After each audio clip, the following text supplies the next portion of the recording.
So before going to the last two topics of this chapter, ये एक छोटा सा intro part है for the circular and advertisements.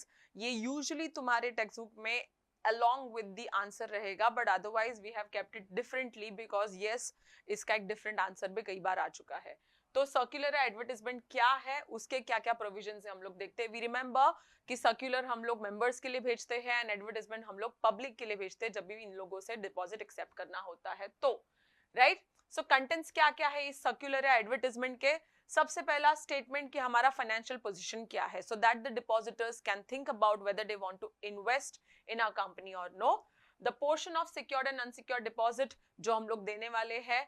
Credit rating, different credit rating agency से लाया हुआ वो. Next is details of the scheme कि ये स्कीम कितने टाइम के लिए, 6 मंथ्स, 1 ईयर, 2 ईयर या 36 मंथ्स जो भी है. नेम ऑफ डिपॉजिट ट्रस्टी, अगर उनके साथ हम लोग ने ट्रस्ट डीड साइन कर ली है तो, या ट्रस्टी को एटलीस्ट जॉट डाउन किया है तो. And amount due towards the deposit, इसके पहले का कोई भी अगर प्रीवियस अमाउंट है जो अब तक हम लोग ने नहीं दिया या ऑलरेडी डिपॉजिटर्स है हमारे पास, तो उसका भी एक अमाउंट बताएंगे ताकि टोटल ओवरऑल 35% या 25% जो भी हमें लेना है that can be known already कितना हम लोग ने ले लिया है. So second thing is filing of this circular या एडवर्टाइजमेंट. यही सेम सर्कुलर या एडवर्टाइजमेंट हमें फाइल करना होगा with the ROC along with proper signatures and everything with the directors. Okay, issue of this circular or advertisement, एक बार ROC के पास file कर दिया, after 30 days of filing the same हम लोग इसे दे सकते हैं सेम मेंबर्स को या पब्लिक को. मेंबर्स को देने के लिए उनका एड्रेस हमारे पास है तो we can give it through the registered post office और to email address. But rest about the public, इनके पास, इनका तो एड्रेस हमारे पास नहीं है या इनके पास कैसे जाएगा. So we can give it in an English newspaper. Now this English newspaper has to be the one which is used all over the country. Okay, so renowned new English newspaper and one vernacular newspaper. ये and vernacular newspaper मतलब जिस जहां पर उस company का registered office है वहां के स्टेट का वर्नाकुलर न्यूज़पेपर में आप लोगों को ये भेजना पड़ेगा.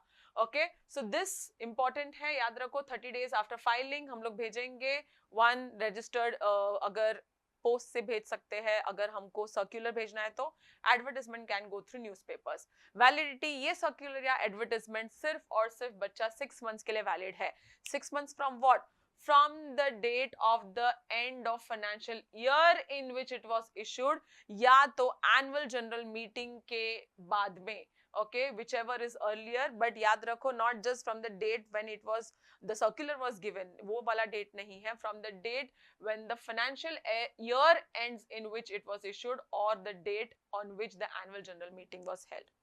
So this were the provisions for circular या advertisement. अब एक और छोटा सा टॉपिक रिगार्डिंग डिपॉजिट ट्रस्टी, इनके लिए क्या क्या प्रोविजंस है. We already know we take deposit trustee ताकि हम लोग इन डिपॉजिटर्स का इंटरेस्ट हम लोग थोड़ा बहुत सिक्योर रख पाए, है ना. तो we have to appoint one और more deposit trustee to protect the interest. As I said, company sign करती है उनके साथ एक deposit trust deed, that is nothing but the terms and conditions of the deposit deed.